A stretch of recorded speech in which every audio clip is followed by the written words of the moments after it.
Nos acercamos a quienes protagonizan el día a día más cerca de...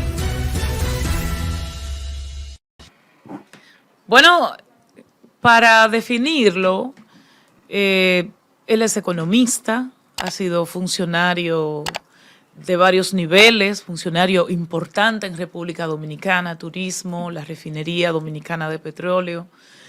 Pero ahora tenemos aquí anhelos y desvelos. Y entonces también está en el mundo empresarial y nos ha anticipado que él ya no está en política. Pero es complicado asumir a Felucho Jiménez fuera del escenario político, sea del Partido de la Liberación Dominicana o de cualquier otra organización política. ¿Cómo está usted? Yo estoy muy bien, pero corrí eso último a nivel. ¿Qué? Yo solo del PLD, yo no me Bueno, digo yo, no, como han habido cambios. Pero déjeme decirle, quise pero no porque equivocarme. crea que es el mejor partido, como lo pensaba hace 15 años, hace 20 años. Ya no es el mejor partido No, el PLD. pero es el menos malo.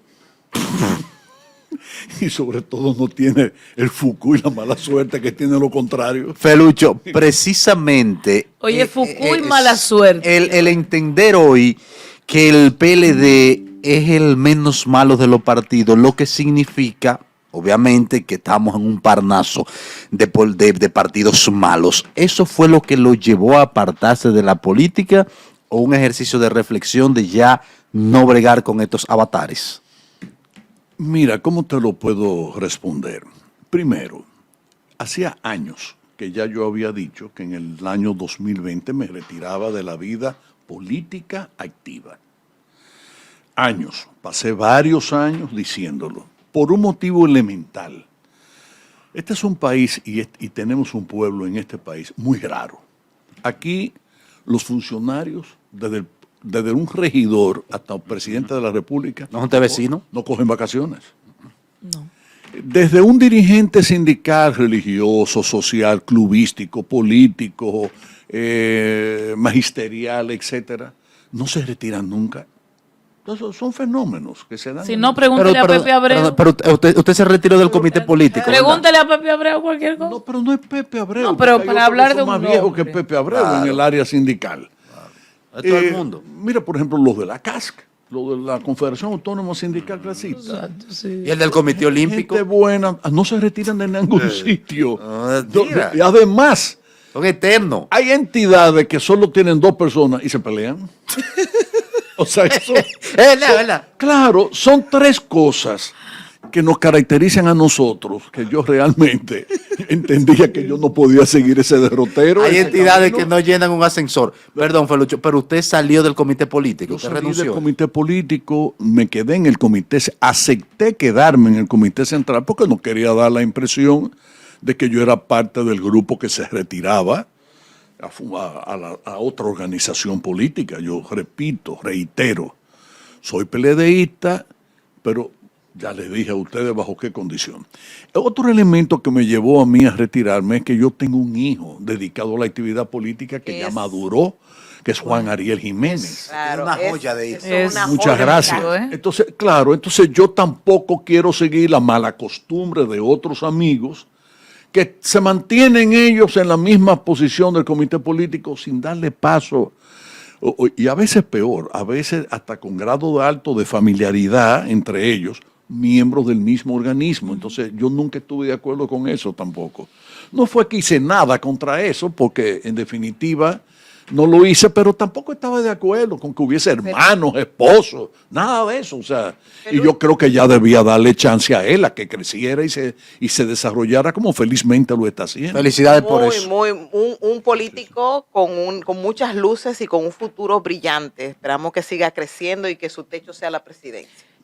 Pero Felucho, usted dice que está lejos del partido, más bien De la política en de general. la política Sí. en sentido general, pero es bueno saber su opinión del proceso interno que vive esa organización política. Usted desde fuera tiene una visión diferente a la que estar dentro. E inclusive algunos lo veían, digo lo veían porque ya pasó el momento, como un árbitro efectivo en este proceso. Muchas gracias, pero yo pienso que realmente No, pero no es algo que me anime. Mira, yo veo en dos cosas. En primero, un ejercicio democrático importante. Me parece que el Partido de la Liberación Dominicana, de todas las fuerzas políticas del país, es la más democrática, es la menos personalista. Aquí hay organizaciones que giran alrededor de una persona. Sí. Y quienes piensan que en el PLD la vida política gira alrededor del compañero Danilo Medina, a quien aprecio y valoro mucho, están equivocados. Danilo no puede volver a ser presidente de la República. Yo en lo personal creo que ninguno que lo fue va a volver a hacerlo. Ninguno, ¿eh? Gracias.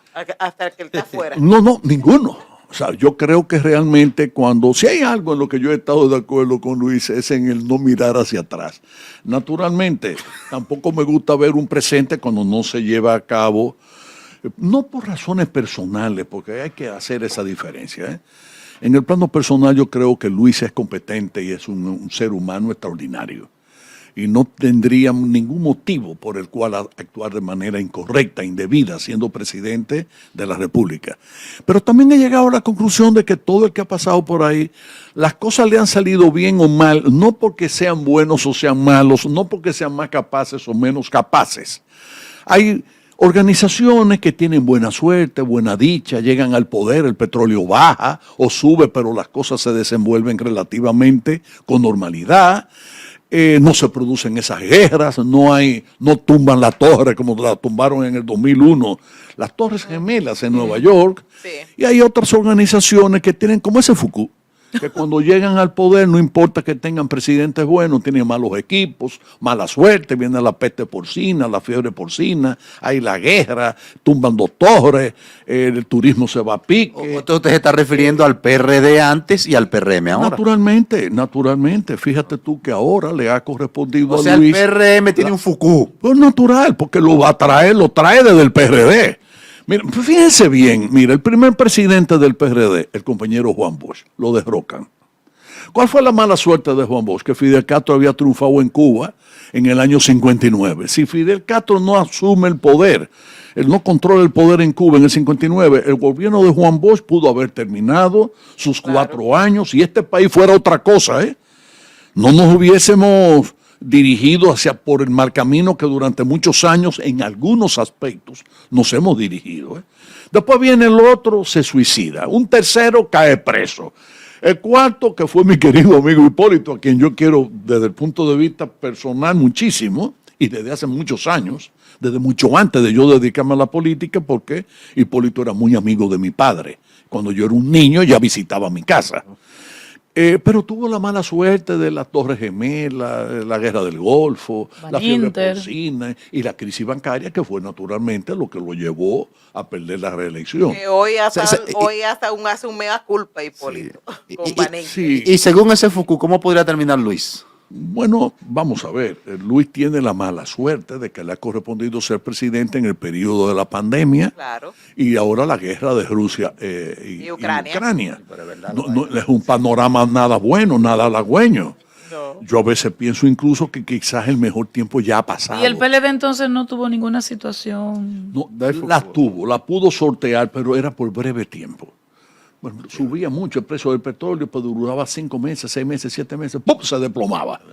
Es una realidad. Entonces, no, en un gobierno nuestro el petróleo llegó a costar hasta $130 el barril y más.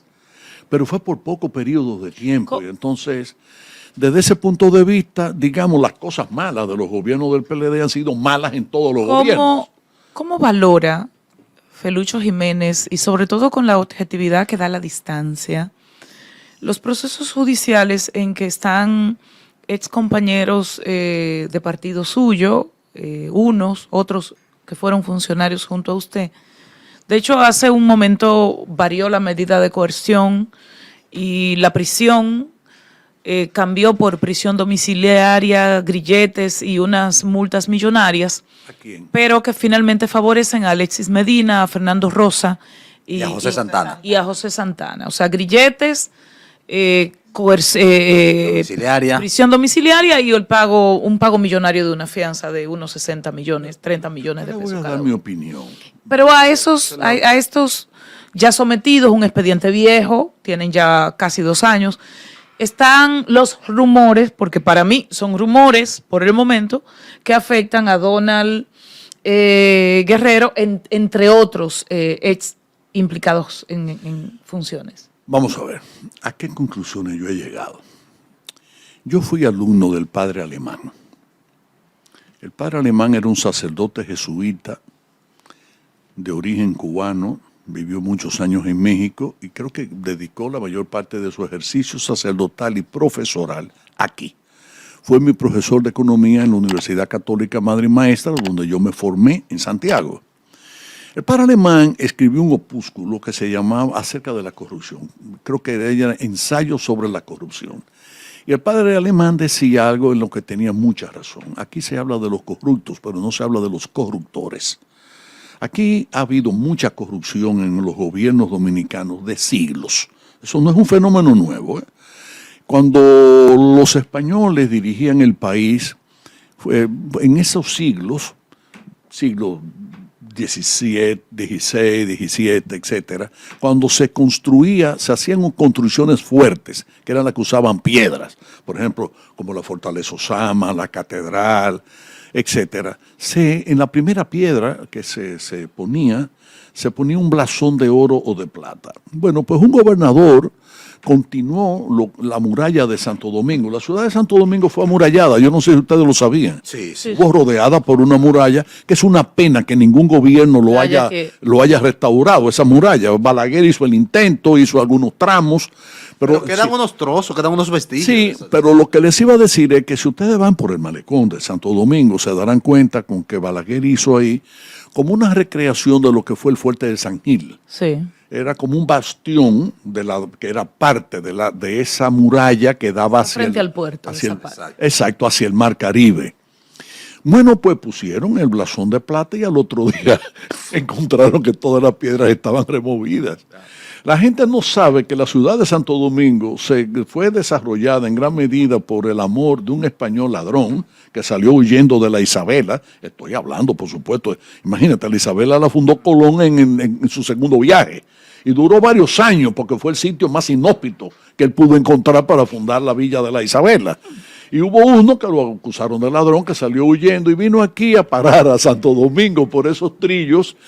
Y aquí se enamoró entonces una cacica de él, un cacicajo pequeñito que estaba ahí a las orillas del río Osama, o la desembocadura del río Osama. Y así se fue fundando la ciudad de Santo Domingo. Cuando los españoles salieron de allá despavoridos por enfermedades, las malas condiciones para la agricultura, etcétera, de la Isabela, vinieron a parar aquí. Bueno, desde entonces la corrupción ha estado presente en todas las administraciones de este país. Hasta hoy. Hasta hoy. Ahora, el problema básico, lo que es nuevo, y yo lo he dicho ya anteriormente, es que ahora los ladrones roban y no solo no se conforman con robar, sino que eximen su riqueza. Entonces tú veías unos funcionarios de gobiernos pasados que cumplían años y cerraban restaurantes hasta en Roma, con estrella Michelin, para celebrar su cumpleaños, eran dueños de yates, de helicópteros, etcétera. Y bueno, ¿del gobierno de Danilo? No de Danilo, y no es que está exento ese gobierno de ladrones, que también los hubo. El problema es que yo no he visto ninguno que no los haya tenido, incluido el presente.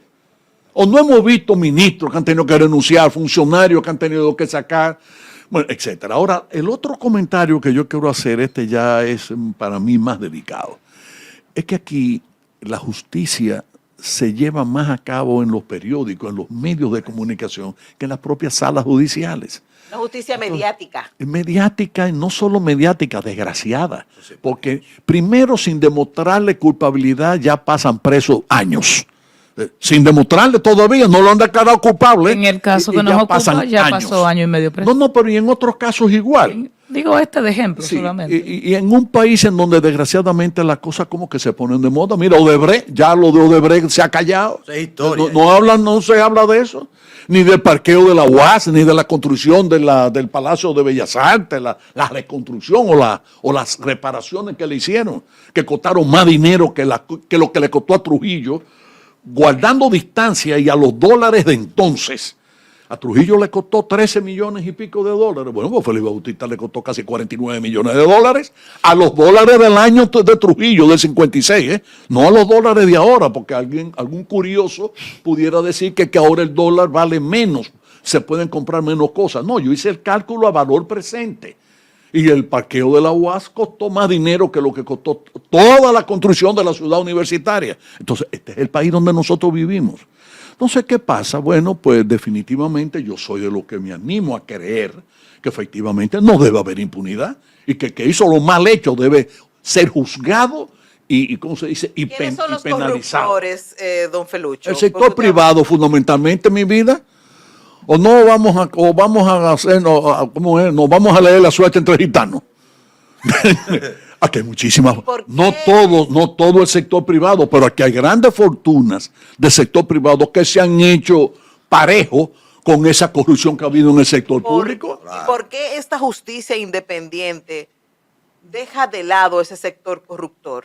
Porque hemos visto que el expediente que menciona Macarrulla se menciona pero no se somete. Y hay otros también que se mencionan fuertes empresarios y no son sometidos. Pues tú, mira, esa es una persona de la que yo no me atrevo a juzgarlo, porque yo no tengo elementos de juicio para decir que efectivamente debiera ser condenado.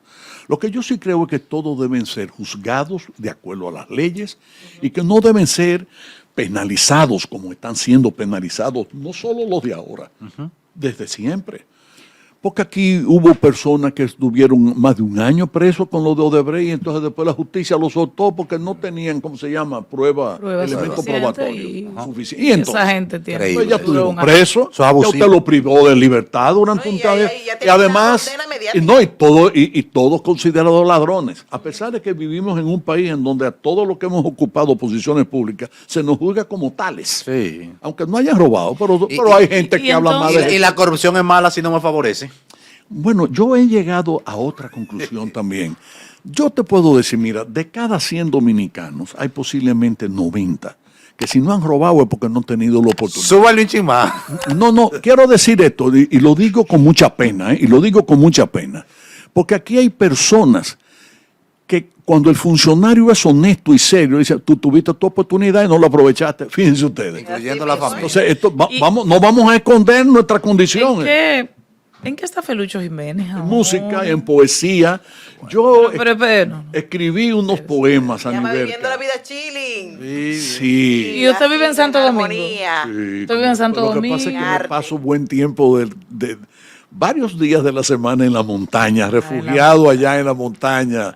Qué bueno. Por Jarabacoa, donde siempre se vive. Quiero felicitar. Una primavera. Cerca de Carmen. Quiero por ahí. felicitarlo, Felucho. Cerca de Carmen, por Carmen, ahí sí. mismo. Va cerca. a trabajar ahora para su edad. Se lo... Bueno, yo le voy a decir esto. No, espérese. Yo trabajé 46 años en actividad inmobiliaria. Antes Antes de de la política. antes de Claro, desde mucho Fernando, permítenos escuchar Anhelos y Desvelos. Por lo Una menos partecita, un trozo. Oigan. ¿Cuál será? Quiero besarte, yo quiero verte y acariciarte. Se puede hablar con el fondo musical, ¿verdad? Sí, déjalo bajito, Fernando. ¿Quién está cantando? Ese es Rando Canasta el que canta. Yo quiero decirle a ustedes, ese fue el primer poema mío, Anhelos, que fue musicalizado y lo hizo nada más y nada menos que Manuel Sánchez Acosta, uno de los 5 o 7 mejores compositores de música popular que ha conocido el país. Manuel me visitó en turismo, vio mi libro de poesía, yo escribí un poemario que se llama Anhelos, Amores y Desvelos, del que se hicieron 2 A ediciones. este se le quitó el amor. Sí, porque era muy largo el Nos título. quedamos develados. Sí, se quedó solo Anhelos y Desvelos. Además, después de cierto tiempo, solo queda el desvelo. Poemas musicalizados de Félix. Pero para mi sorpresa, Felucho. y muy agradable sorpresa, estuve hace como 4 meses en la biblioteca de Nueva York, de la ciudad de Nueva York, en la sede principal. Y andaba con mi hijo Juan Ariel y así como por, qué sé yo, como por simple curiosidad, le dije yo a Juan Ariel, Juan, pregunta a ver si tienen algún libro mío aquí. Y tenían 13 libros. ¿Cómo? Tenían cómo fue el gobierno de Juan Bosch, que lo escribí yo en los años 90, tenían el poemario y tenían conferencias sobre turismo que se había editado creo que a principios de este siglo. ¿Y le dieron historial de venta? Oh, pero No, porque era en la biblioteca, no era una librería. Ah, ok. En la No, para ver si se estaba vendiendo. Y para mí todavía otra satisfacción, estuve en el Centro de Estudios Dominicanos del CUNY, de la Universidad de Nueva York, y Ramón Hernández, que es una dominicana, que es la directora de ese Centro de Estudios Dominicanos, me enseñó en la computadora que hay 17 universidades de Estados Unidos que tienen mi libro Cómo fue el gobierno de Juan Bosch. Para mí fue una sorpresa increíble, ¿verdad? Pero el caso es que ustedes me preguntan en qué yo estoy ahora. Mira, yo estoy en el proceso además de anhelado y desvelado. de llevar a canciones los poemas míos. Una parte de los poemas, yo he escrito más de 100 poemas, y creo que en total serán unos 50 poemas que tendrán música y que las letras, por supuesto, son mías. En el último de los discos incluso voy a incluir un poema que no es mío, que es de mi hijo Juan Ernesto, que es el hijo mayor, que le escribió a su esposa Amanda Musa un poema muy lindo, ya se musicalizó, pero ese va a aparecer en el último de los discos míos. En el próximo volumen. Entonces, ¿cómo define usted este momento de su vida? O el más happy de todos. Me gusta. El más feliz de No, todos. y me gusta lo que está Más haciendo. tranquilo, abueleando. duermo como un niño, dime, Está abueleando. abuelo, y disfruto de mis nietos. Papá nunca No anda quiso tirándose que un en nieto yagua. suyo le dijera abuelo. Él decía que le llamaran papá mamón. Pues yo no, yo soy feliz cuando me dicen abuelo. Qué bien. Esto Bien, es mejor, gracias. esto es mejor que tirarse en Yagua después del retiro. Felucho Jiménez, gracias por acompañarnos, por tener esta conversación breve, pero maravillosa, pero útil. Encantado. Y además siempre a tener las su órdenes. visión de los temas también que están en el tapete en este momento. Y felicidades por la decisión de retirarse de la política, retirarse de una manera gallarda y retirarse de una manera con los números bien puestos. No arrastrando el bate de que No. yo me voy a retirar ahora. Y ¿no? sigue aportando, porque Claro. estos son aportes tangibles a la cultura, en este caso. Esos temas que aparecen en el volumen número 1, y llama volumen 1 porque van a ser varios álbumes. Ok. Ya está en Spotify, en YouTube. YouTube, en iTunes, en Todo, fin, Apple Music, ya está en las ¿Y redes. cómo va la receptividad en esas plataformas? La menéutica está floja. Pero por suerte, No, pero yo eso es por desde amor. niño, desde muy niño, escuché la expresión, ese está trabajando por amor al arte. Así estoy yo trabajando, por amor al arte. Muy bien. Tremenda huella. Gracias a Félix Felucho Jiménez, que nos ha acompañado en este tramo de Más Cerca. Y sigan, además de en el programa, pues escuchando una partecita de Anhelos y Desvelos. Si marchas en el corazón. Ah. A nivel que Rosario más cerca.